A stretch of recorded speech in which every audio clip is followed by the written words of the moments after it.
জিনদের অভ্যাস হচ্ছে ওরা 24 ঘন্টার ভেতরে যে কোনো এক সময় হয় সাপ নাই বিড়াল, এগুলো হওয়াই লাগবে ওদের। এই জন্য রাতের বেলা অনেকে বের হওয়ার পরে কালো বিড়াল যারা দেখেন, সবগুলো কালো বিড়াল না, ওগুলো দুই একটা জিনও আছে। ওগুলো দেখলে আপনি একেবারে সরাসরি যদি দেখেন বলবেন আস্তাগফিরুল্লাহ অথবা লা হাওলা ওয়ালা কুওয়াতা ইল্লা বিল্লাহ। আর একটু বেশি পারলে আয়াতুল কুরসি পড়ে বুকে ফু দিয়ে নেবেন, নয়তো যদি দুষ্টু হয় আপনার একটা ক্ষতি করে দেবে। মুহাদ্দিস সাহেব নামাজ শেষ করার পরে ঘরের ভেতরে তাকিয়ে দেখলেন দুইটা সাপ খেলা করছে। পাশে গিয়ে বললেন, তোমরা যদি জিন হও চলে যাও। কারণ উনি জানে জিনেরা সর্পের রূপ ধারণ করে। একবার, দুইবার, তিনবার বলার পরে ওরা জায়গায় দাঁড়িয়ে আছে। উনি মনে করলেন এটা না সাপ হবে। ঘরের থেকে লাঠি এনে পিটিয়ে মেরে ফেললেন জায়গায়। এই জিনদের বাবা মা, তাদের খবর হয়ে গেছে সন্তান কোথায়। অনুসন্ধান করতে করতে এসে মুহাদ্দিস সাহেবের ঘরের ভেতরে পেয়েছে। মুহাদ্দিসকে সহ দুইটা সন্তান মরা নিয়ে গেছে তার নিজেদের দেশে জিনদের। লক্ষ লক্ষ জিনেরা আছে, এটা তাফসিরে হাক্কানিতে পাবেন আপনি। আমি শিক্ষার জন্য বলছি।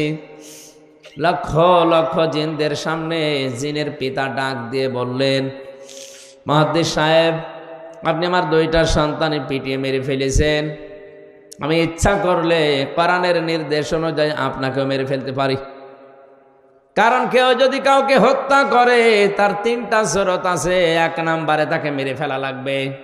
2 নম্বরে ওই লোকটা যদি জরিমানা দিয়ে দিয়ত দিয়ে তার পরিবারস্থ লোকদের কাছে ক্ষমা নিয়ে নেয়, এটার দ্বারাও তার মাফ হবে। আমাদের দেশে মানুষ হত্যা করার জন্য যে ফাঁসির অর্ডার দেওয়া হয়, 30 বছর জেল দেওয়া হয়, এটা কিন্তু কোরআনের নিয়ম না। আমি বহু মানুষকে এই 3টা বছর জেলে থাকা অবস্থায় মার্ডার মামলার আসামি দেখেছি। জিজ্ঞাসা করে, হুজুর, আমি অন্যায়ভাবে হোক আর ন্যায়ভাবে যেভাবে হোক একটা মানুষ মেরে ফেলেছি, আমার যে সরকার 30 বছর জেল দিল এই দেশের আইনে, আমার কি মাফ হয়ে যাবে? না। আপনি যাকে মারলেন এর বিনিময়ে এক কথা হচ্ছে আপনাকে মেরে ফেলা লাগবে। দ্বিতীয় কথা হচ্ছে, যদি মেরে ফেলা না হয়, ওই লোকটার আত্মীয় স্বজন যারা আছে, ছেলে মেয়ে, বাবা মা, স্ত্রী, তাদেরকে আপনার, ওরা যদি বলে 20 লাখ টাকা দেন আপনাকে মাফ করে দেব, আপনি যে ক্ষতি করলেন ওই টাকা দিলে আপনি মাফ পেয়ে যাবেন। 20 বছর 30 বছর আপনারা জেল খাটা লাগবে না। এটা ইসলামের নিয়ম ছিল। এটা কি ছিল? কোরআনে কারীম আয়াত শোনালেন জিনেরা,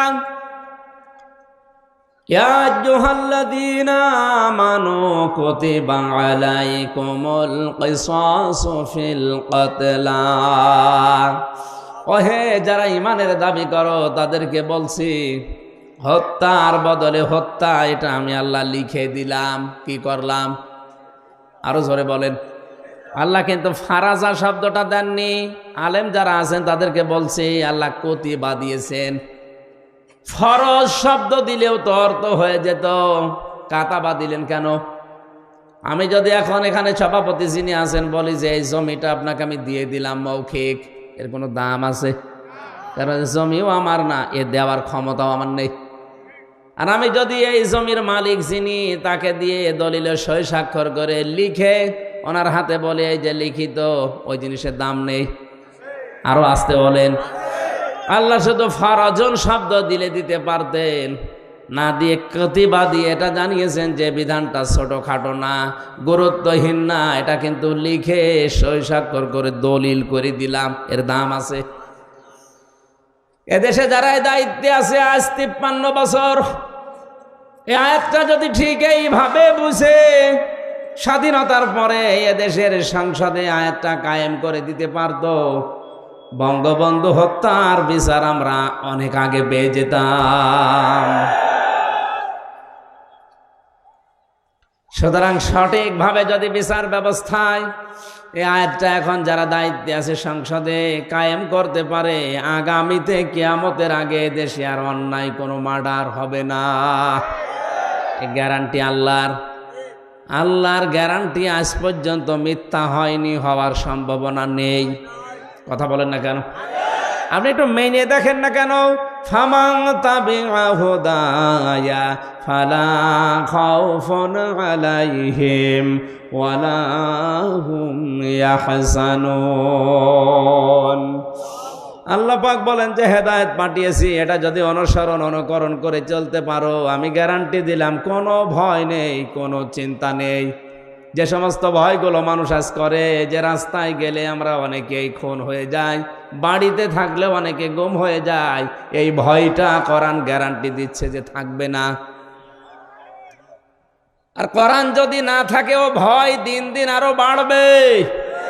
এই জন্য আমাদের উচিত হচ্ছে ৯৬% মুসলমানের দেশে কোরআন এর এই আইনটা সংসদে পাশ হোক। এই কথা বলেন। কিয়ামতে অন্তত যে গলাগুলো সাক্ষী দিল, কিয়ামতের ওই ময়দানে আল্লাহ যেন এই কণ্ঠগুলোকে আমাদের এই আয়াতের পক্ষে থাকার কারণে সাক্ষী হিসাবে কবুল করেন। আরে ভাই, ছোটখাটো বিষয় কিয়ামতে আল্লাহ দেখবে। ইব্রাহিম নবীর পক্ষে ছিল একটা ব্যাঙ, এই জন্য ব্যাঙের পোশাক আল্লাহ পাক করে দিয়েছে। ইব্রাহিম নবীর বিপক্ষে ছিল একটা কাংলাস, এই জন্য কাংলাস দেখলেই মেরে ফেললে 10টা নেকি হয়। ওনাদের দ্বারা কোনো কাজ কিন্তু হয়নি, কাংলাসের দ্বারাও কোনো কাজ হয়নি, ব্যাঙের দ্বারাও কাজ হয়নি। কারণ এমন আগুন জ্বলছিল, 1 কিলোমিটার উপর দিয়েও যদি পাখি উড়ে যায় ঝলসে পড়ে যেত। এত বড় বিশাল অগ্নিকুণ্ড, এখানে ব্যাঙের পোশাকের কাজ হবে? বলেন না কেন? কিন্তু ব্যাঙের এই পোশাককে হযরতে জিবরাইল দেখার পরে জিজ্ঞাসা করলেন, তুমি যে পোশাক করো কোনো কিছু করতে পারবা? ব্যাঙ তার বলেছিল, ফেরেশতা আমি জানি আমার পোশাকে কাজ হবে না, কিন্তু আমার মালিককে আমি দেখাতে চাই যে আমি তোমার খলিলের পক্ষে আছি, ওই বেটা নমরুদের বিপক্ষে আছি। আল্লাহ এত বেশি পছন্দ করলেন কথাটা, ওই দিন থেকে কিয়ামত পর্যন্ত যত ব্যাঙ আসবে সব ব্যাঙের পোশাককে আল্লাহ পাক বলেই ঘোষণা করে দিয়েছেন। এই এদিকে তাকান, একটা ব্যাঙ ইব্রাহিম নবীর পক্ষে থাকার কারণে যদি তার পোশাক পর্যন্ত পাক হয়ে যায়, আমরা যে নবীর পক্ষে আছি তিনি কিন্তু খলিলুল্লাহ না, তিনি হাবিবুল্লাহ। বলেন বলেন, খলিলুল্লাহ আর হাবিবুল্লাহর পার্থক্য কি? খলিল বলা হয় ওই বন্ধুকে যে বন্ধু আমার আল্লাহর জন্য সব করতে পারে, আর হাবিব বলা হয় ওই বন্ধুকে যে বন্ধুর জন্য আমার আল্লাহ সব করেছেন। জোরে বলেন সুবহানাল্লাহ। ইব্রাহিম নবীর পক্ষে থাকার কারণে যদি ব্যাঙের পোশাক পাক হয়ে যায়, আমরা মুহাম্মদুর রাসূলুল্লাহ হাবিবুল্লাহর পক্ষে থাকলে আমাদের জীবন পাক হয়ে যাবে। এই জন্য আল্লাহর আয়াতের পক্ষে যারা সায় দিলেন, আপনি মানেন না সেটা আলাদা, কিন্তু আপনাকে রায় দেওয়া লাগবে যে আমরা এই আয়াতটা সংসদে দেখতে চাই। আচ্ছা, হাজারো মানুষ জেলখানাতে, প্রায় 1 লাখের উপরে মানুষ এখন জেল খাটছে সারা বাংলাদেশে। অধিকাংশগুলোই লক্ষ্য করলে দেখা যায় মার্ডার মামলা। গাজীপুরের কাশিমপুর কারাগারে প্রায় 1200 মানুষ এখনো ফাঁসির দণ্ডাদেশ নিয়ে মাথায় নিয়ে কন্টেম ছেলে কাটাচ্ছে। 10,000 মানুষ ওখানে আছে, 4 জেল মিলে প্রায় 1200-1300 মানুষ শুধু ফাঁসির আসামি। এদের 1 নাম্বার অপরাধ হচ্ছে এরা মানুষ হত্যা করেছে, এই কারণেই তো ফাঁসি দেয়। জিনদের পিতা ডাক দিয়েছে, মুহাদ্দিস সাহেব আমি কিন্তু আয়াত অনুযায়ী আপনাকে মেরে ফেলতে পারি, কিন্তু আমার একটা হাদিস জানা আছে, কোনো সৃষ্টি যদি তার আকৃতি পাল্টিয়ে ফেলে তাকে মেরে ফেললেও কোনো গুনাহ নেই। আমার সন্তান 2টা তাদের নিজেদের আসল আকৃতি পাল্টিয়ে সর্পের আকার ধারণ করেছে। আপনি যেটা বললেন যে 3বার তাদের বলার পরেও তারা শোনে নাই, এই জন্যে আপনি না বুঝতে পেরে মেরে ফেলেছেন। আমি আপনার কোনো দোষ দিতে চাই না, তবে একটা কথা, যে কোরআন শুনতে গিয়ে জীবন গেছে, স্থান ত্যাগ করে নাই, আপনার এই মধুর কণ্ঠ দিয়ে আমাদেরকে ওই কোরআন থেকে একটা কিছু শুনিয়ে বিদায় করেন।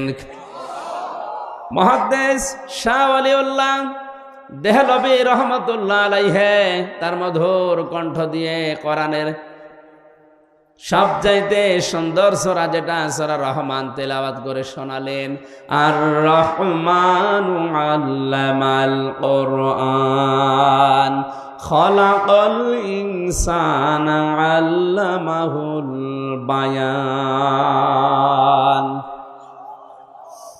হাজার হাজার জিনের অজ্ঞান হয়ে গেছে, হুশ যাদের ছিল তারা সঙ্গে সঙ্গে বলে উঠেছে, কুলু উহিয়া ইলাইয়া আন্নাহু ইসতামাআ নাফারুম মিনাল জিন্নি ফাকালু ইন্না সামি'না কুরআনান আজাবা।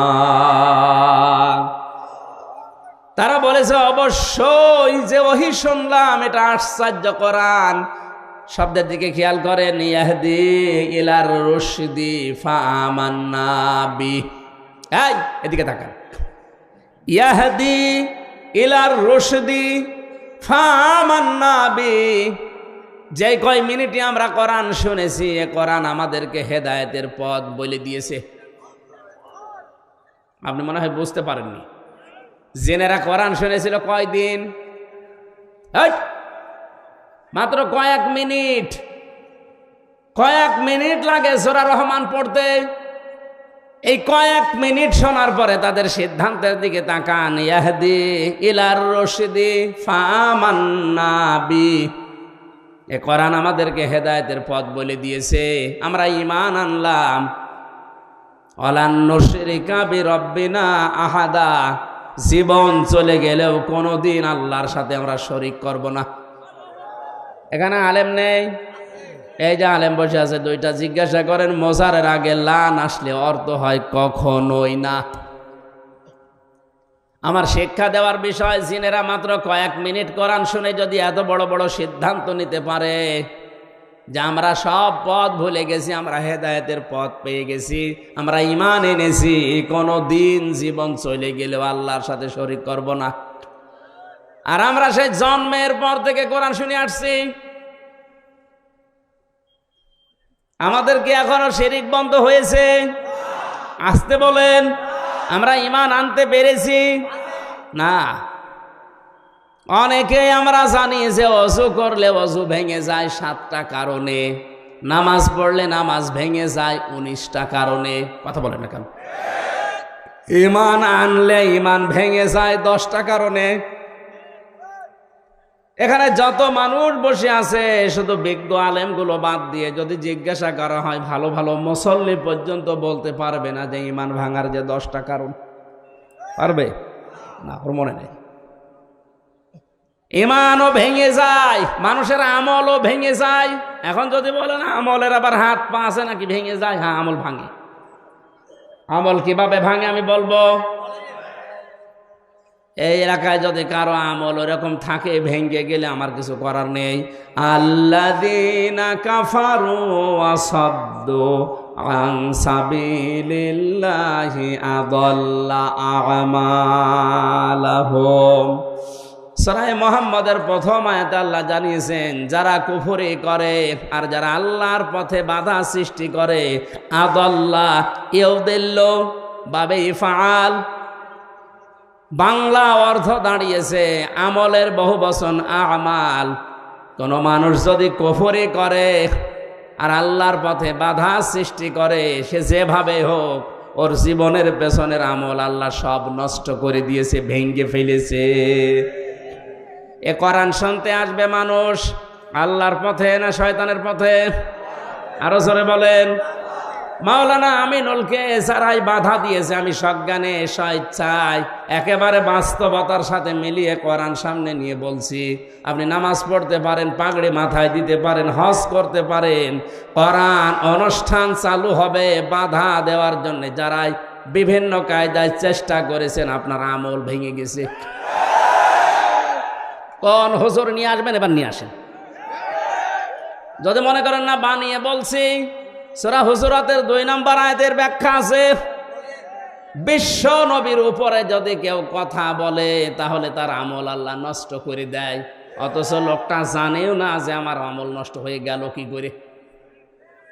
লা তারফাউ আসওয়াতাকুম ফাওকা সাওতিন নাবিয়্যি ওয়া লা তাজহারু লাহু বিল কওলি কাজহারি বা'দিকুম লিবা'দিন আন তাহবাতা আমালুকুম ওয়া আনতুম লা তাশউরুন। কোন ইমানদার যদি নবীর উপরে কণ্ঠ দিয়ে উচ্চ আওয়াজে কথা বলে, হে নবী আপনি জানিয়ে দেন তার আমল আর নেই, সব নষ্ট হয়ে গেছে। এই আয়াত আমি বানালাম। কাবা এখনো পর্যন্ত মসজিদে নববীতে নবীজির রওজার উপরে এটা স্বর্ণের অক্ষর দিয়ে লেখা আছে। আপনি বলেন তো এখানে নবী আসছে কিয়ামত পর্যন্ত দুনিয়ায় আসবে? আরো জোরে বলেন বলেন। তো নবী তো আসবে না কিয়ামত পর্যন্ত, এই আয়াতটা আল্লাহ কোরআনে দিল কেন? আবার তারফাউ মোজারে দিয়েছেন, এই কারণেই দিয়েছেন বর্তমান ভবিষ্যৎ প্রেজেন্ট ফিউচার। কারণ কিয়ামত পর্যন্ত নবী আসবে না, নবীর ওয়ারিস আলেমরা আসবে।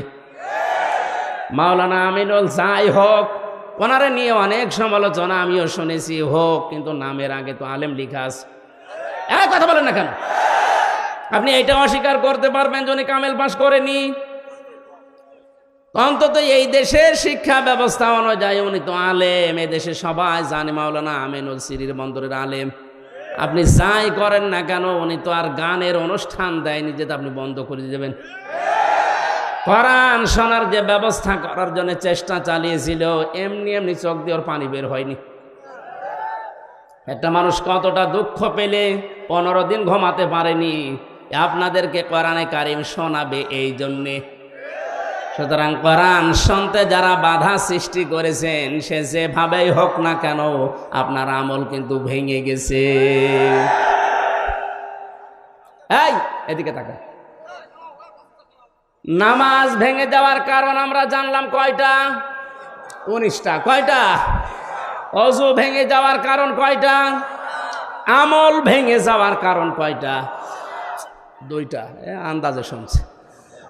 সূরা মুহাম্মদের প্রথম আয়াত দলিল দিলাম না যে 2টা? কথা বলে না কেন?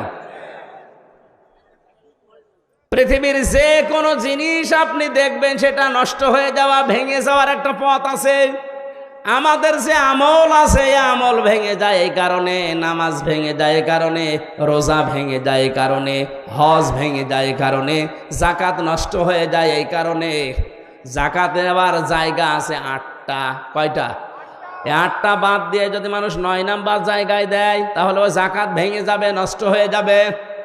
জান্নাত যাওয়ার জন্য যেটা আসল দরকার ঈমান, ঈমানও মাঝে মাঝে ভেঙে যায়। আসতে বলেন। ঈমান ভাঙে না? ঈমান ভাঙার কারণ 10টা। কয়টা? আমি সংক্ষেপে আপনাকে লিখে নেওয়ার জন্য বলছি, কাজে লাগবে লিখেন। ঈমানও মানুষের ভেঙে যায়। 1 নম্বরে সূরা জুমারের 65 নাম্বার আয়াতের দলিলটা আছে। আমি শুধু থিওরিগুলো বলছি, বাড়িতে মিলিয়ে নিয়েন। 1 নম্বরে দুনিয়া কেউ যদি শিরিক করে, তার ঈমান ভেঙে যায়, নষ্ট হয়ে যায়। ওই ঈমান নিয়ে জান্নাতে যাওয়া সম্ভব না। 2 নম্বরে কেউ যদি কুফরি করে, কুফরি মানে কি? ঢেকে ফেলা। কুফরি মানে অস্বীকার করা, ঢাকনা দেওয়া, চেপে রাখা, গোপন করা। আল্লাহর কোনো বিধান জানার পরে যদি কেউ চেপে রাখে, গোপন করে, সেও উপকারান্তে কাফের, তারও ঈমান ভেঙে গেছে। আর এইটা বাংলাদেশে এখন বেশি। 3 নম্বরে কেউ যদি নেফাকি করে,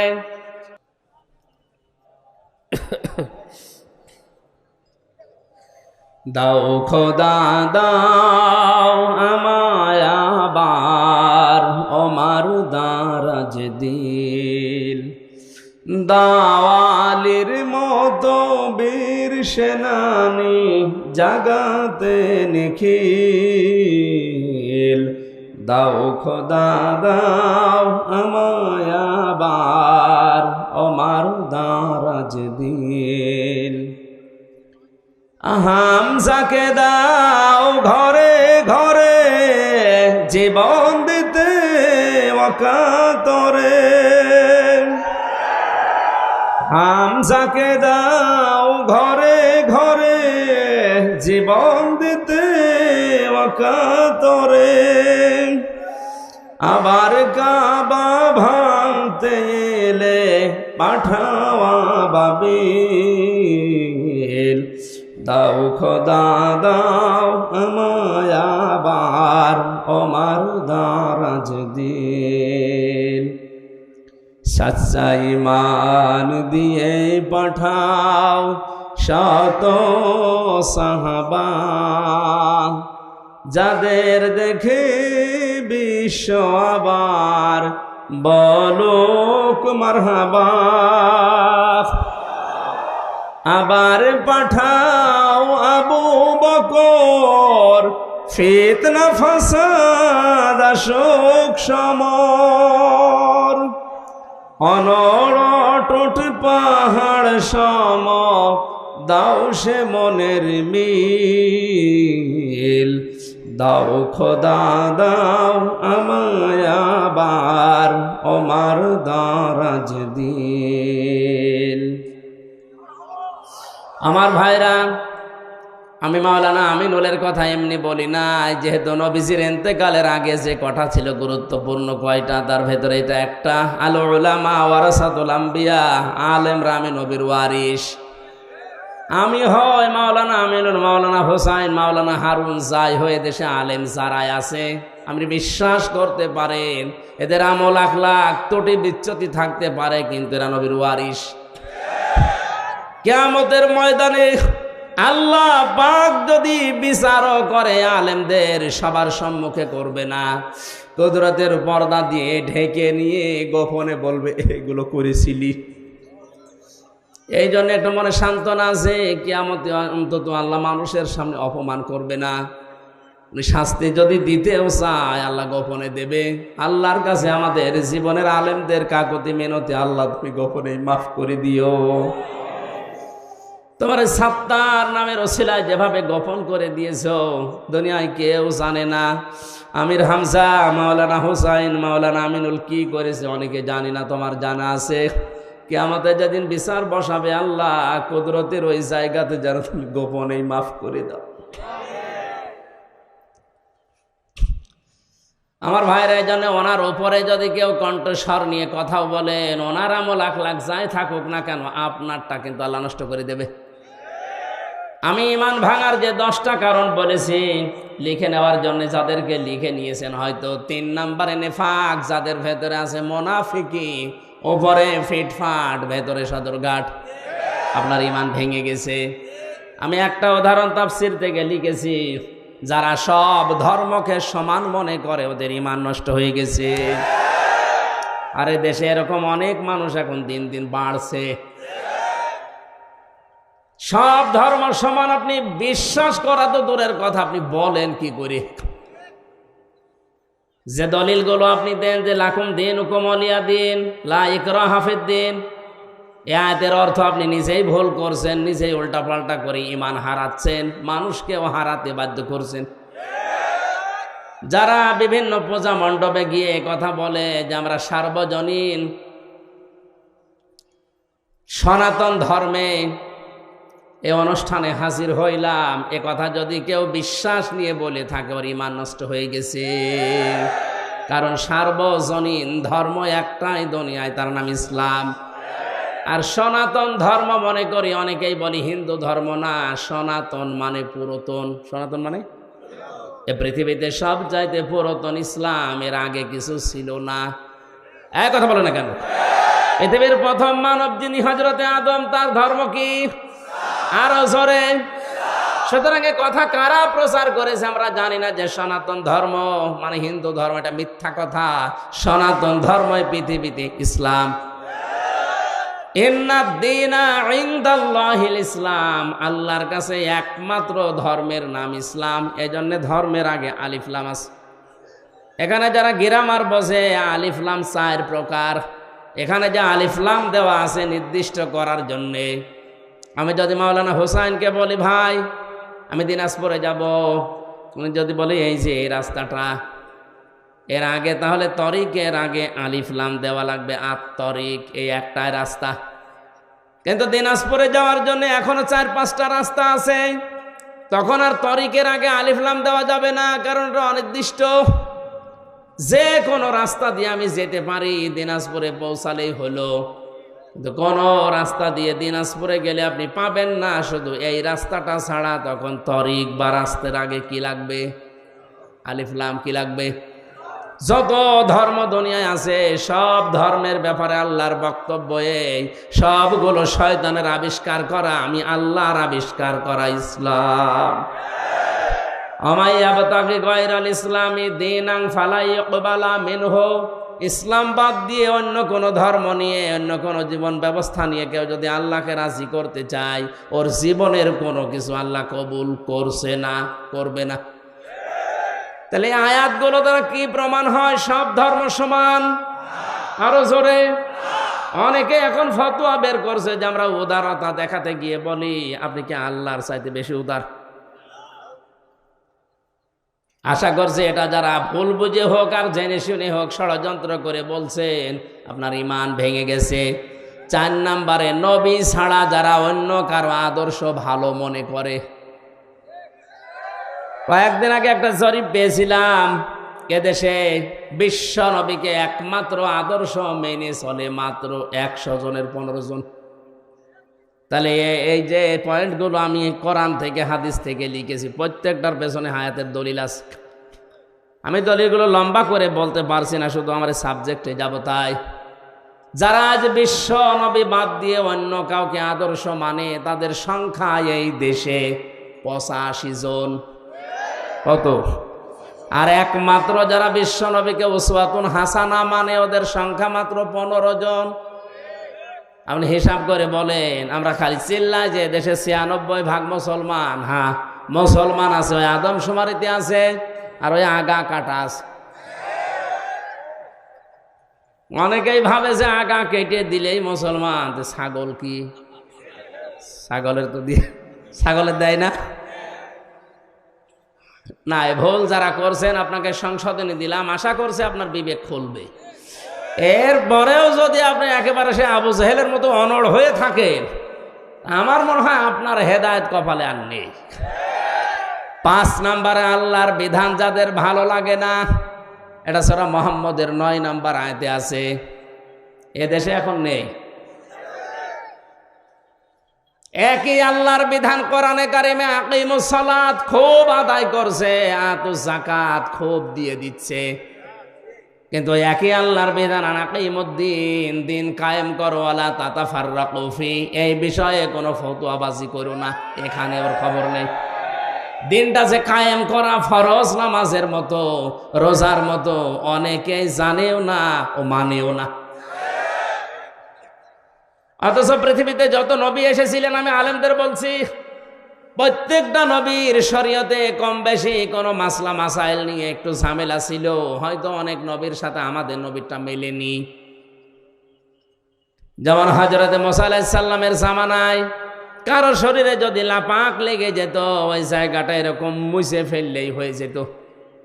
হযরতে ঈসা নবীর জামানায় একটু কঠিন ছিল, কোনো জায়গায় নাপাক লেগে গেল চামড়া খুশিয়ে খুশিয়ে তুলে ফেলে লেগে লাগতো। আল্লাহ পাক কঠিনটাও দেননি, একেবারে সহজটাও দেননি, আমাদের মাঝামাঝি শরীয়ত দিয়েছেন যে চামড়াও তোলা লাগবে না, আবার মুছে ফেললেও হবে না, 3 বার ধুয়ে ফেলা লাগবে। হ্যাঁ, এই যে মাসলা মাসালে হয়তো বিভিন্ন নিয়ম নীতি নিয়ে মতপার্থক্য ছিল, কিন্তু আদম থেকে শুরু করে আমাদের নবী পর্যন্ত প্রত্যেকের মিশন একটাই ছিল, আনাকিমুদ্দিন ওয়ালা তাতাফাররাকু ফি। নামাজ যেভাবে কায়েম করো, রোজা যেভাবে ফরজ মনে করে করো, দিন কায়েম করা কিন্তু ঠিক ওই রকম ফরজ। আর এই বিষয়ে কোনো পার্থক্য, মত পার্থক্য, ফতোয়াবাজি, দলাদলি চলবে না। আর যত দলাদলি মত পার্থক্য সব এই জায়গায় এসে, এদেশে মানুষ যত তার চাইতে দল বেশি। এটা মিথ্যা কথা।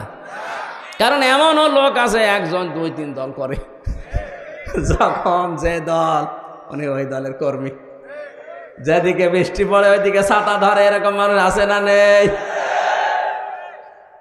আল্লাহর কোন বিধানকে আপনি যদি খারাপ মনে করেন, হ্যাঁ আপনার বুঝে আসছে না, সেটা আলাদা কথা বলছেন। আল্লাহর বিধানকে খারাপ মনে করলে ঈমান নষ্ট হয়ে যায়, ভেঙে যায়, ব্যর্থ হয়ে যায়।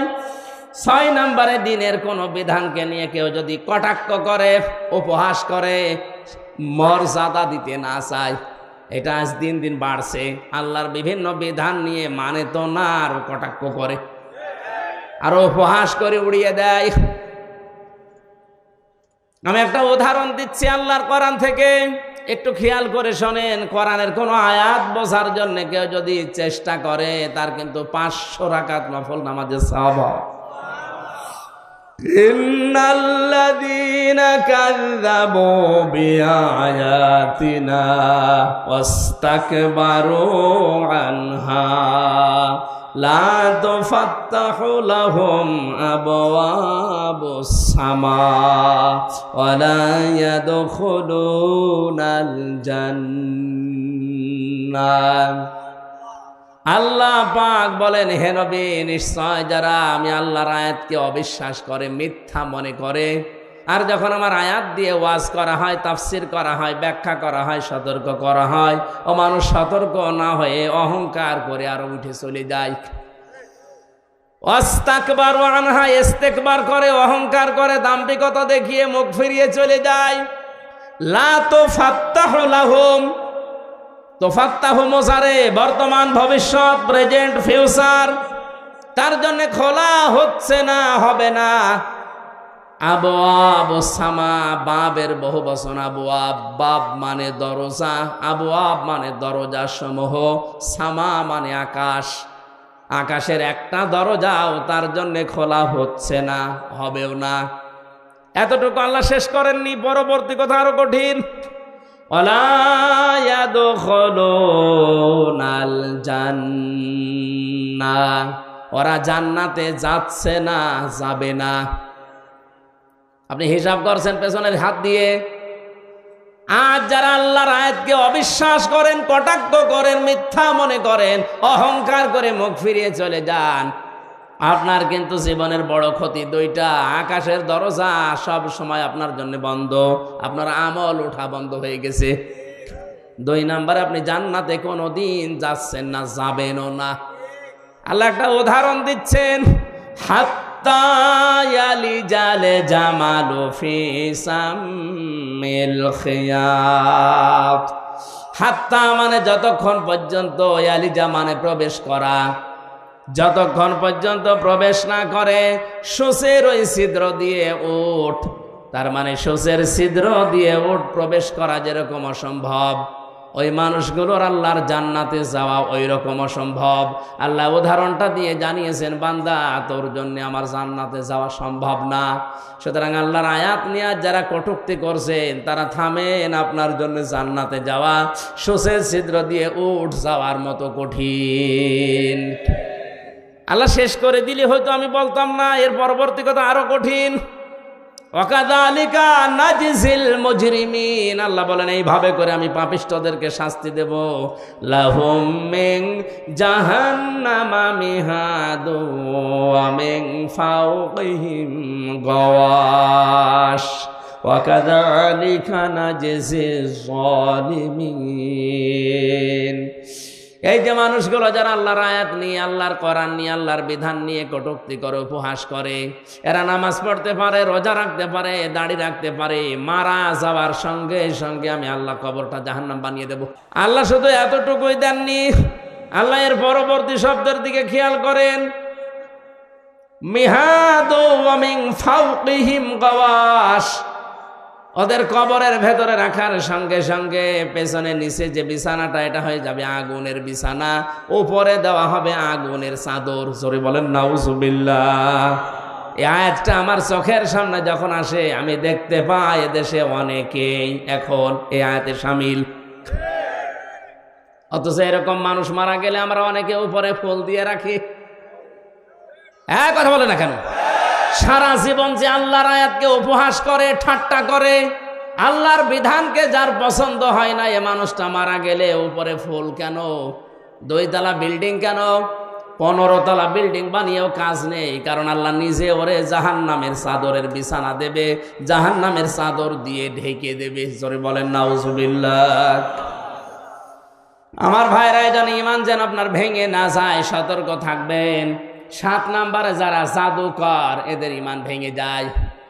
এই এলাকায় মনে হয় নেই। 8 নম্বরে মুসলমানদের বিরুদ্ধে যারা ষড়যন্ত্র করে, এটা এখন বেশি। হ্যাঁ, কথা বলেন না কেন? মুসলমানদের বিরুদ্ধে, মানুষের বিরুদ্ধে না, মুসলমানদের বিরুদ্ধে যারা ষড়যন্ত্র করে, এই লোকটার ঈমান ভেঙে যায়। মান সালিমাল মুসলিমুনা মিন লিসানিহি ওয়া ইয়াদিহি, ওই লোকটাই আসল মুসলমান, যার হাত থেকে মুখ থেকে মানুষেরা নিরাপত্তা পায়। ঠিক আছে? না না, ঠিক নেই। এই আপনি কি শোনেন? এভাবে শুনলে তো হবে না। আমি অর্থ করলাম কি, আপনি বলছেন ঠিক আছে। মান সালিমাল মুসলিমুনা মিন লিসানিহি ওয়া ইয়াদিহি, ওই লোকটাই প্রকৃত মুসলমান, যার হাত থেকে মুখ থেকে মানুষেরা শান্তি পায়। ঠিক আছে? হয়নি। কি শোনে ওরা আলেম বলে? আরে ভাই, শব্দের দিকে খেয়াল করে শুনবেন, তো আমার ভুল হলে ধরে দেবেন। এমনি এমনি আপনি স্টেজে বসে আছেন। না না না, হয়নি। এখানে কিন্তু এই জন্যই তাফসীর মাহফিলে আসা লাগে। সূক্ষ্ম কিছু শব্দ যেগুলো ক্লাসে পাওয়া যায় না, এই শব্দগুলো গবেষণা করে বের করা লাগে। কোন মানুষ যদি মানুষ হয়ে মানুষের ওপরে জুলুম করে, তার বিরুদ্ধে কিন্তু আল্লাহর মামলা আছে, এটা আলাদা বিষয়। সূরা শুরার 42 নম্বর আয়াতে আল্লাহ দলিল দিয়েছেন, ইন্নামাস সাবিলু আলাল্লাযিনা ইয়াজলিমুনান নাস। আমি আল্লাহর মামলা, আমি আল্লাহর অভিযোগ তাদের বিরুদ্ধে যারা মানুষ হয়ে মানুষের উপরে জুলুম করে। আল্লাহ এখানে ইয়াজলিমুন আল মুসলিমুনা দেয়নি, দিয়েছে ইয়াজলিমুনান। বলেন বলেন, হিন্দু কি মানুষ না? খ্রিস্টান, ইহুদি? তাহলে মানুষ পদবাচ্যে যারা বিবেচিত, সে যে ধর্মের হোক, ওর ওপরে কেউ যদি জুলুম করে, তার অধিকার নষ্ট করে, তার বিরুদ্ধে মামলা কার? এটা আলাদা বিষয়। কিন্তু এখানে আল্লাহর নবী নাস শব্দ দেননি, দিয়েছেন মুসলিমুনা। কি দিয়েছেন? আমি এইটা বোঝানোর জন্যই বলছিলাম, ওই লোকটাই আল্লাহর কাছে প্রকৃত মুসলিম, যার হাতের দ্বারা আর মুখের দ্বারা মুসলমানেরা নিরাপত্তা পায়। আপনি কেমন মুসলমান? আপনার হাতের দ্বারা আর মুখের দ্বারা মুসলমানেরা শান্তিতে থাকে না, আরো আতঙ্কে থাকে। এখানে ইয়াদি মানে এই হাত শুধু না, ক্ষমতার হাত। এক কথা বলেন, আইনের হাত, টাকা পয়সার হাত, প্রভাব প্রতিপত্তির হাত, এই হাতও হতে পারে। এক একটা শব্দের প্রায় 33টার উপরে অর্থ আছে, সর্বনিম্ন 33টা, উপরে 99টা। যেখানে যেই শব্দটা খাটবে, অ্যাপ্রোপ্রিয়েট হবে, ওইটা ওই জায়গায় আপনাকে লাগানো লাগবে। এই জন্য তাফসীর করতে গেলে এক শব্দের একাধিক অর্থ আপনার জানা থাকতে হয়, না একটা শব্দের একটা অর্থ জেনে যদি শুরু করতে চান, আপনি উলটপালট করে ফেলবেন। কোরআনে কারিমে আল্লাহ দরবা দিয়েছেন, দরবা মানে মারা। দরবা মানে কি? আমাদের সে মিজান মন সাহেবে পড়িয়েছে, দরবা মানে আঘাত করা, দরবা মানে মারা। অথচ তাফসীরের ভাষায় 33টার উপরে শব্দ আছে। দরবা মানে দৃষ্টান্ত দেওয়া, দরবা মানে সফর করা। আমার সবগুলো এখন মনে নেই, আমার যতটুকু আয়ত্ত আছে আমি মিলাতে পারি কোরআন পড়তে গেলে, যে এই জায়গায় দৃষ্টান্ত হবে, এই জায়গায় সফর করা হবে, এই জায়গায় মারা হবে। আমি যদি ওই মারাটাই জেনে রাখতাম, অর্থ করতে পারতাম। আল্লাহ পাক এখানে মুসলিমুনা শব্দ নাস না দিয়ে নবীজি কেন দিয়েছেন? এদন শব্দ দিয়ে শুধু এই হাত আমরা বুঝি ক্ষমতার হাতের দ্বারা, আইনের হাতের দ্বারা। যারা মুসলমানদেরকে শান্তিতে থাকতে দেয় না, এরা মুসলমান না। প্রভাব প্রতিপত্তি আছে এলাকায়, টাকা পয়সার মালিক, এই কারণে তাদের এই টাকা পয়সার যে হাত আছে, প্রভাব প্রতিপত্তির হাত আছে, এই হাতের দ্বারাও অনেক মুসলমান আজ শান্তিতে নেই। অনেক মুসলমানের প্রভাব প্রতিপত্তি আছে, জোর করে মসজিদের সভাপতি হয়ে বসে আছে, না দিলে আবার রাগ করে। এটা একটু বেশি হয়ে গেল। হ্যাঁ, মসজিদের সভাপতি হওয়ার জন্য কমপক্ষে 5টা গুণ লাগে। কয়টা? না ভাই, আমার এই ওয়াজ করার দরকার নেই। অনেক সভাপতি শেষে বলবো আমার দরকার নেই, আমি ছেড়ে দিলাম, তোরা চাল আগা যা। আপনি ছেড়ে দিলেও অসুবিধা নেই। এখন যারা সংসদ সদস্য কয়েকদিন আগে থেকে আওয়াজ তুলেছে, বাংলাদেশেও কলকাতার মমতার মতো এই দেশে ইমাম আর মুয়াজ্জিনদের সরকারিভাবে বেতন দেওয়া লাগবে। এই দাবির পক্ষে আমাদের এই সংসদ সদস্য যিনি পিরোজপুরের, উনি বলেছে, তার পক্ষে আছে না নেই?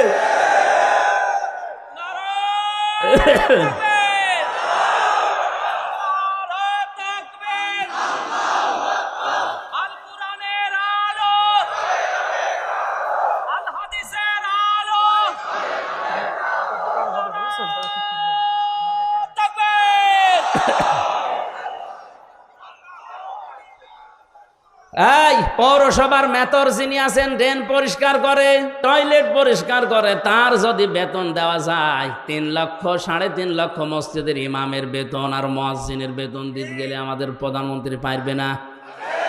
564টা মডেল মসজিদ বানিয়েছে, এখানে যদি বেতন দিতে পারে ইমাম মুয়াজ্জিনের, 3.5 লাখ মসজিদের ইমাম মুয়াজ্জিনের বেতনও দিতে পারবে। সে কলিজা তার আছে, কথা বলছে না কেন? তার কলিজা না থাকলে 10.5 লাখ 12 লাখের উপরে, তাকান কত মানুষকে আশ্রয় দিয়েছে। চীন এত বড় রাষ্ট্র, একটা মানুষও নেয়নি। কথা বলছে না কেন? আর সমালোচনা আলোচনা তার বিরুদ্ধে পক্ষে বিপক্ষে আছে, কিন্তু তার কয়েকটা কাজ কিন্তু খুব ভালো। বিশেষ করে একটি খামার একটি বাড়ি, এই প্রকল্পের মাধ্যমে অনেকে আজ একটা কর্মজীবন পেয়েছে, একটা মাথা গোজার ঠাঁই পেয়েছে।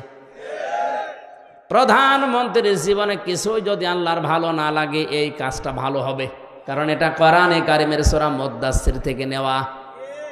আলাম নাকুন নুতি'মুল মিসকিন, হে নবী আপনি মিসকিনদেরকে খাবার দেবেন, যারা দেয় না তারা মুসলমান দাবি করলেও জাহান্নামে যাবে। সুতরাং শুধু নিজে খেয়ে পরে বাঁচবেন, এতিম মিসকিন অসহায় মানুষের খবর রাখবেন না, আপনি জান্নাতে যেতে পারেন না। উনি হয়তো এই আয়াত থেকে এই শিক্ষাটা নেওয়ার জন্য একটি খামার একটি বাড়িয়ে প্রকল্প চালু করেছিল। আর দুর্নীতি হয়েছে, হয়তো অনেকে একটি খামার একটি বাড়ি বানাতে গিয়ে মাসের বদলে রড দিয়েছে, আমরা জানি, কিন্তু কাজ তো করেছে। যারা দায়িত্ব পেয়েছিল ওরা 2 নাম্বারই করলে উনি ওখানে ঢাকা থেকে করবে কি? সুতরাং এই কাজটা যেন আল্লাহ কবুল করেন। লক্ষ লক্ষ মানুষের মাথা গোজার মতো একটা ঠাঁই হয়েছে, একটা কর্মসংস্থান তৈরি হয়েছে। জোরে বলেন সুবহানাল্লাহ। আমি কিন্তু শিক্ষা দেওয়ার জন্য যে জায়গায় ছিলাম ওখানে ফিরে যাচ্ছি। যে মানুষগুলো কাউকে মুসলমানদের বিরুদ্ধে ষড়যন্ত্রে লাগিয়ে দেয়, এই লোকটার মুসলমান থাকে না, ইমান ভেঙে যায়। 9 নম্বরে কাউকে যদি কেউ ইসলামের ঊর্ধ্বে মনে করে, ওর ইমান নষ্ট হয়ে যায়। আমি এই শব্দটা আর বলবো না। কাউকে আপনি ইসলামের ঊর্ধ্বে মনে করতে পারবেন না, এমনকি নবীজিও না। কারণ নবীজি ইসলামের প্রচারক ছিলেন, ইসলামের খাদেম ছিলেন। বিশ্ব নবীকে যখন পাথর দিয়ে দিয়ে মেরে মেরে রক্তাক্ত করে ফেলে রাখতো, জিবরাইল এসে পাথরগুলো সরিয়ে বড় একটা পাথরের ওকে বলতেন তুলা হয়ে যাও, তোলার মতো নরম করে ওখানে যখন শুয়ে দিতেন, জিবরাইলকে নবীজি বলে ভাই আমার কি কাজ? নবীজিকে আল্লাহ শুনিয়েছেন, ফেরেশতা বলে দাও যে দিনের জন্য নবীকে পাঠিয়েছি ওই দিনের জন্য মার খেয়েছে, সকাল বেলা থেকে মোহাম্মদ রাসূলুল্লাহর ওই দিনের প্রচার করাই কাজ। তাহলে দিনের মর্যাদা কত বেশি ইসলামের।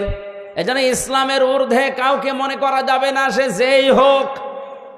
কথা বুঝতেছেন? আমার কাছে আগে ইসলাম, আমি মুসলিম হিসাবে, এরপরে অন্য কিছু। 10 নম্বরে ইসলামের কোন বিধানকে যারা ঘৃণা করে, এটা সূরা সেজদার 22 নম্বর আয়াতের ব্যাখ্যায় পাবেন। তাহলে আমি বলছিলাম দুনিয়াতে অনেক কিছু আছে যেগুলো করলে হয় না, ভেঙে নষ্ট হয়ে যায়। এই পৃথিবীতে শয়তানের যে বন্ধু, এই বন্ধু কিন্তু ভেঙে যায়। শয়তানের সাথে যারা বন্ধুত্ব করে, এই বন্ধুত্ব ভেঙে ফেলার বুদ্ধি আছে না নেই? আমরা যারা শয়তানের সাথে বন্ধুত্ব করলাম, এই যে অপচয় করে, অশ্লীলতা ছড়ায়, যৌনতা ছড়ায়, নবীদের, তার মানে নবীর ওয়ারিসদের মুখের উপরে জোরে কথা বলে, আল্লাহর পথে চলতে বাধা দেয়, এগুলো সব শয়তানের কাজ। কার কাজ? আল্লাহ আমাদেরকে হেফাজত করুন, বলেন আমিন। সূরা জুমার মাত্র 2টা আয়াত পড়েছিলাম। এমন গুরুত্বপূর্ণ বিষয় আল্লাহ আয়াতের ভেতরে দিয়েছেন, একটু খেয়াল করে তাফসীর আকারে শোনেন। ইয়া আইয়ুহাল্লাযীনা আমানু ইযা নুদিয়া লিস-সালাহ। আল্লাহ পাক বলেন, ঈমানদারেরা যেদিন আযান দেওয়া হয়, ইলা ইয়াউমিল জুমআ ইযা নুদিয়া লিস-সালাতি মিন ইয়াউমিল জুমআ, জুমার দিন যখন আযান দেওয়া হয়, ডাকা হয়, আহ্বান করা হয়, ঘোষণা দেওয়া হয়, ফাসাউ ইলা যিকিরিল্লাহ, তোমরা আল্লাহর জিকিরের দিকে, নামাজের দিকে দৌড়াও। কে বলছেন? আরো জোরে বলেন। ওয়াজারুল বাই, দুনিয়ার সব বেচা কিনা কাজ কারবার বন্ধ করে দাও। যালিকুম খায়রুল লাকুম ইন কুনতুম তা'লামুন, এইটাই ভালো কাজ, এইটা যদি তোমরা বুঝে থাকো। এবার আসেন আয়াতের বাস্তব ব্যাখ্যা কি। আল্লাহ পাক শব্দটা দিয়েছেন ইযা নুদিয়া লিস-সালাতি মিন ইয়াউমিল জুমআতি ফাসআউ ইলা যিকিরিল্লাহ, যখন আযান হয়ে যাবে সব কাজ কাম বন্ধ করে দিয়ে দৌড়াও নামাজের দিকে। কিসের দিকে? আরো জোরে বলেন। আর আমরা হাদিস শুনেছি এতদিন যে নবীজি জানিয়েছেন কেউ যেন নামাজের জন্য দৌড়িয়ে মসজিদে যাবা না। শোনেননি? শুনছি মানে কি? এটাই সঠিক হাদিস। মুসলিম শরীফের হাদিস হচ্ছে কেউ যেন মসজিদে দৌড়িয়ে যাবা না নামাজ পড়ার জন্য। ফজরের নামাজে নবীজি নামাজ আদায় করছেন, নামাজের ভেতরে ধপ ধপ করে কিছু আওয়াজ শুনলেন, নামাজ শেষ হয়ে গেল, ঘরে বসলেন, ডাক দিয়ে বললেন সাহাবীরা, নামাজের ভেতরে আমার কানে আওয়াজ এসেছে, ধপ ধপ করে আওয়াজ হচ্ছিল, কিসের? সাহাবীরা বলে হুজুর আমরা ফজরে টের পেয়েছি দেরিতে, জলদি করে ওযু করে মসজিদে আমরা অনেকেই দৌড়িয়ে এসে জামাত ধরেছি। ওই দিন নবীজি হাদিসটি বলেছিলেন যে তোমরা কেউ দৌড়িয়ে জামাত ধরবা না, যতটুকু পারা যায় ধীরে স্থির ভাবে নামাজ পাও, বাকি যেটা পাবে না কাজা করে নেবে। কথা বুঝতেছেন? তাহলে আয়াতের সাথে নবীর কথার কোনো মিল নেই। হ্যাঁ, কই আছে? কই? আল্লাহ বললেন দৌড়াও, নবীজি বললেন দৌড়ানোর দরকার নেই। আল্লাহ দৌড়াতে বলেছেন এই কারণে আপনার যেন নামাজ গুরুত্ব দিয়ে, যখন দুনিয়াতে নামাজের সিস্টেম চালু হয়ে যাবে, আজান হয়ে যাবে, সব কাজ কাম আপনার জন্য এখন বন্ধ। আল্লাহ এইটা বোঝাতে চেয়েছেন যে কাজ কামে লিপ্ত থাকতে গিয়ে যেন আল্লাহর নামাজের জামাত শেষ হয়ে না যায়। এজন্য আগে থেকে প্রস্তুতি নাও, আগে থেকেই তোমাকে নিজেকে প্রস্তুতি করো, অন্তত মসজিদের সাথে তোমার এই জীবনটা, তোমার অন্তরটা লটকিয়ে রাখো।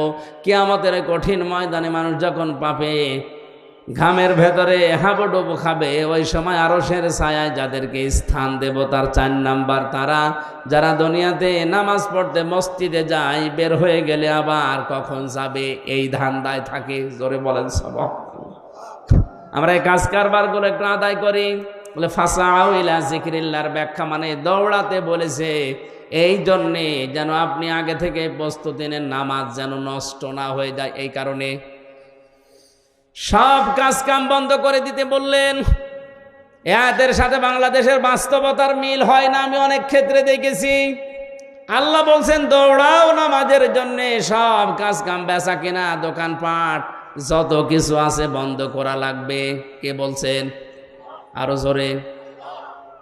দিনাজপুরবাসী খেয়াল করেন, জমার নামাজ আজান থেকে শুরু করে একেবারে শেষ পর্যন্ত আমার মনে হয় 1-1.5 ঘন্টা সময় লাগে। কথা বলছে না কেন? আল্লাহ বললেন তোমাদের এইটাই ভালো কাজ, নামাজে আসো, ওই কাজ বন্ধ করে দিয়ে। আর আমরা দেখছি না 1-1.5 ঘন্টা সময় লাগছে। অথচ এই দেশে এমন অনেক মানুষ আছে 1 ঘন্টায় 5 লাখ টাকা উপায় করে। মানে কি আপনার বেশি মনে হয়ে যাচ্ছে? ঢাকাতে ডাক্তার মতিয়ার রহমানের বাড়ি খুলনা, অনেক পিত্তথলির পাথর বের করেন অপারেশন ছাড়া। ওনার 15 মিনিট সর্বোচ্চ সময় লাগে এক একটা অপারেশন করতে, 1,20,000 করে টাকা নেয়। তো 1 ঘন্টায় যদি 4টা 5টা করে কত টাকা হয়? উনি 1.5 ঘন্টা নামাজ পড়তে গেলে কমপক্ষে 7 লাখ টাকা ওনার লস হবে। কথা বলছেন এখন উনি যদি এই আয়াতের প্রশ্ন করে, আল্লাহ তোমার সাথে তো আমার বাস্তবতা মেলে না, তুমি বলছো যালিকুম খায়রুল লাকুম, এইটাই ভালো কাজ, অথচ আমি দেখলাম না নামাজ পড়তে গেলে আমার 7 লাখ লস, তা আমার তো লাভ হচ্ছে না লস হচ্ছে, তাহলে কোরআনের এই আয়াত ভুল। কেন আল্লাহ যালিকুম খায়রুল লাকুম দিয়েছেন, এইটাই ভালো কাজ? ইন কুনতুম তা'লামুন, যদি তোমরা জানো। এবার আসেন ব্যাখ্যায়। আল্লাহ এই কারণে দিয়েছেন, আপনি 1.5 ঘন্টায় 7 লাখ টাকা উপায় করলেন। যে সমাজে নামাজ নেই, নামাজের শিক্ষা নেই, হাসপাতাল থেকে অপারেশন করে 7 লক্ষ টাকা ব্যাগে নিয়ে আপনি ব্রিফকেসে ভরে যাচ্ছেন বাড়িতে, 1-1.5 কিলোমিটার দূরে মনে করেন বাড়ি। রাস্তায় যাবার সময় যে সমাজে নামাজ নেই, সমাজে চুরিদারি, ছিনতাই, হাইজাকার, ডাকাতি নেই। আসতে বলেন। এখন আপনি 7 লাখ উপায় করে যাচ্ছেন, ও সমাজে তো নামাজ নেই। আপনার টাকা নেওয়ার সঙ্গে সঙ্গে বাড়িতে যাওয়ার রাস্তায় যদি ছিনতাইকারী ধরে, যদি চাই, আপনি দিতে না চাইলে আপনাকে মেরেও ফেলতে পারে। আল্লাহ এই কারণে নামাজের গুরুত্ব দিলেন, কারণ নামাজ যদি কায়েম হয়ে যায়, নামাজের শিক্ষাগুলো যদি ব্যক্তি, পরিবার, সমাজ, রাষ্ট্রে এসে যায়, 7 লাখ না 7 কোটি টাকা সঙ্গে নিয়ে গেলেও তোমার মনে আল্লাহ ছাড়া আর কোনো চোর, ডাকাত, হাইজাকার, ছিনতাইকারীর ভয় থাকবে না। এরকম একটা পরিবেশ আল্লাহর নবী মদিনায় গঠন করেছেন না করেন নাই? আরো জোরে। একবারও কি দেখতে মনে চায় না যে নামাজের সমাজটা বাংলাদেশে কায়েম হলে কি করে হাইজাকার মুক্ত, সন্ত্রাস মুক্ত, দুর্নীতিবাজ মুক্ত, সাদাবাজ মুক্ত, চোর ডাকাত মুক্ত একটা জীবন কিভাবে চালানো যায় শান্তিতে, ওটা দেখতে মনে চায় না? আরো জোরে বলেন, চাই না? আল্লাহ এই জন্য এটা বলেছেন যালিকুম খায়রুল লাকুম, এটা ভালো। এজন্য নামাজ কায়েম করো, নামাজকে দাঁড় করাও। হ্যাঁ, নামাজ যখন পরিবারে, সমাজে, রাষ্ট্রে কায়েম হয়ে যাবে নামাজের শিক্ষাগুলো, তখন আর মসজিদে বসে থাকার দরকার নেই। ফাইদা কুদিয়াতিস সালাতু ফান্তাশিরু ফিল আরদি ওয়াবতাগু মিন ফাদলিল্লাহ। নামাজ যখন শেষ হয়ে গেছে, এখন আর মসজিদে থাকা যাবে না, এখন ছড়িয়ে যাও, ছিটিয়ে পড়ো, অনুসন্ধান করো আল্লাহর রিজিক। আল্লাহর কি? আরো জোরে। এতে বিধান হচ্ছে 2টা, একটা নামাজ পড়ো আর একটা ছড়িয়ে পড়ো। খেয়াল করেন, তাহলে নামাজও ফরজ, জমিনে হালাল রুজির জন্য চেষ্টা করা, কষ্ট করা। আরো জোরে। আল্লাহ কিন্তু নামাজের আগে ওয়াজকুরুল্লাহ দেননি, যে নামাজের আগে তোমরা আল্লাহর বেশি বেশি জিকির করো, বলেননি। কিন্তু ওয়াজকুরুল্লাহ কাসীরা দিয়েছেন, ওয়াবতাগু মিন ফাদলিল্লাহর আগে। তোমরা যখন অনুসন্ধান করতে যাবে রিজিক জমিনে, তখন কিন্তু আল্লাহর জিকির, আল্লাহর স্মরণ ভুলে যেও না, কারণ আমি আল্লাহ জানি নামাজে দাঁড়িয়ে মানুষ এমনি আমাকে ডাকবে। কিন্তু বাস্তবতায় গিয়ে, কর্মজীবনে গিয়ে, প্র্যাকটিক্যাল লাইফে গিয়ে যদি আমি আল্লাহর কথা মনে না থাকে, ওখানে দুর্নীতি হওয়ার সম্ভাবনা আছে না নেই? এই জন্য নামাজের ভেতরে অনেককে দেখা যায় কাকু কাঁদতেছে, নামাজের গুরুত্বও দিয়েছে, কিন্তু কর্মজীবনে যে এই জিকিরটা আর স্মরণ করে না, এই জন্যে ঘুষ খায়, সুদ খায়। আরো জোরে বলেন। ভার্সিটিতে থাকাকালীন একবার মাস্টার্সের সার্টিফিকেট নিয়ে আসতে গেছে, যার কাছে গেলাম, বললাম স্যার সই করে দেন একটা সিল মেরে। অনেক আমারে বলছে হামজা তাড়াতাড়ি কর। বলছে স্যার আমি তো তাড়াতাড়ি করছি। কিছুক্ষণ পরে আমার বলছে তাড়াতাড়ি কর, আমি জোহরের নামাজে জামাত ধরবো। আমি বলছি আমি তো তাড়াতাড়ি করছি, আমি গাড়ি ধরবো। মাথা নিচু করে বলছে 1000 টাকা বের কর। তো আপনি জামাত ধরবে? কিসের জামাত আপনার? এইটাই আপনার আসল জামাত। সরকার আপনার কাছে 8টা ঘন্টা কিনে নিয়েছে, 45,000 টাকা বেতন আপনার। কথা বলেন না কেন? আপনি মাত্র 10 মিনিট নামাজ পড়তে যাবেন শহরের, এই 10 মিনিটের জন্য এত তাড়াতাড়ি করছেন যে তাড়াতাড়ি কর, আমি জামাত ধরবো। তা আপনার যে 8 ঘন্টা জামাত এখানে চলছে, ছেলেমেয়েরা আসবে, সই করে ছেলে মেরে দেবেন, এইটাই আপনার জামাত। কথা বলেন না কেন? আল্লাহ এই জন্য বলেছেন কর্ম জীবনে যে যেন আমাকে ভুলেছেও না, আমার জিকিরটা ওই জায়গায় আরো বেশি করো, তাহলে এই দেশে দুর্নীতি হবে না। আয়াতের শেষে ছিল লাআল্লাকুম তুফলিহুন, যদি এটা করতে পারো আমি আল্লাহ বলছি তোমরা সফল হয়ে যাবে। জোরে বলেন সুবহানাল্লাহ। এই জন্য আমরা যদি আল্লাহর রিজিক অনুগ্রহ পেতে চাই, আল্লাহর দয়া পেতে চাই, এদিকে তাকান, আল্লাহর অনুগ্রহ যদি কেউ পেতে চায় তাহলে জমিনে আসা লাগবে, আর আল্লাহর রহমত যদি কেউ পেতে চায় মসজিদে যাওয়া লাগবে। মসজিদে ওঠার সময় বলা হয় আল্লাহুম্মা আফতাহ লি আবওয়াবা রাহমাতিক, হে আল্লাহ তোমার রহমতের দরজা আমার জন্য খুলে দাও। কথা বলেন না কেন? আর যখন বের হয় মানুষ তখন কি চায়? আল্লাহুম্মা ইন্নী আসআলুকা মিন ফাদলিকা, এই যে ফজল অনুগ্রহ, হে আল্লাহ আমি তোমার কাছে আশা করি, চাই যে তুমি আমার রিজিক দাও, ফজল দাও। এখানে ফজল মানে রিজিক, ফজল মানে কি? তাহলে আমাদের কাজের সময় কাজ করা লাগবে, আর নামাজের সময় দুনিয়ার সব স্টপ, নামাজ পড়া লাগবে। এখন থেকে সিদ্ধান্ত নিয়ে যান, যত কঠিন পরিস্থিতি তৈরি হোক না কেন, ফরজ নামাজ আমি জীবনে আর ছেড়ে দেব না।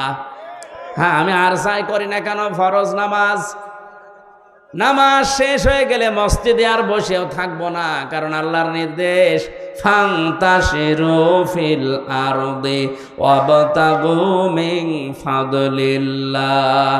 নামাজ শেষ হয়ে গেছে, এখন জমিনে ছড়িয়ে পড়ো, এ নির্দেশ কার? নবীজি জানিয়েছেন আল কাসিবু হাবিবুল্লাহ, যারা কাজ করে খায় জমিনে এরা সাধারণ মানুষ না, এরা আল্লাহর বন্ধু। আমরা আল্লাহর বন্ধু খোঁজার জন্য সেই চট্টগ্রামে যাই, বরিশালে যাই, সিলেটে যাই, ফরিদপুরে যাই। কে বলেছে ওগুলো আল্লাহর বন্ধু? যারা কাজ করে খায় না, বসে বসে খায়, ওগুলো আল্লাহর শত্রু। আল কাসিবু হাবিবুল্লাহ, যারা উপার্জন করে খায়, কাজ করে খায়, এরা কার বন্ধু? এই কাজটা যত ছোট হোক কোনো অসুবিধা নেই। এই যে মাইক টাঙিয়েছে যারা, এরাও কাজ করে খায়, রাস্তা ঝাড়ু দেয়, এরাও কাজ করে খায়। এই জন্য আয়াতের শিক্ষা হচ্ছে নামাজের সময় হয়ে গেলে দুনিয়ার সব আমার কাছ থেকে মাইনাস হয়ে যাবে। নামাজের সময় হয়ে গেলে দুনিয়া বলে আমার আর কিছু নেই, আমার এখন আল্লাহর বিধান সামনে, নামাজ শেষ, এখন আমাকে যাওয়া লাগবে কর্মজীবনে রিজিক তালাশ করার জন্যে।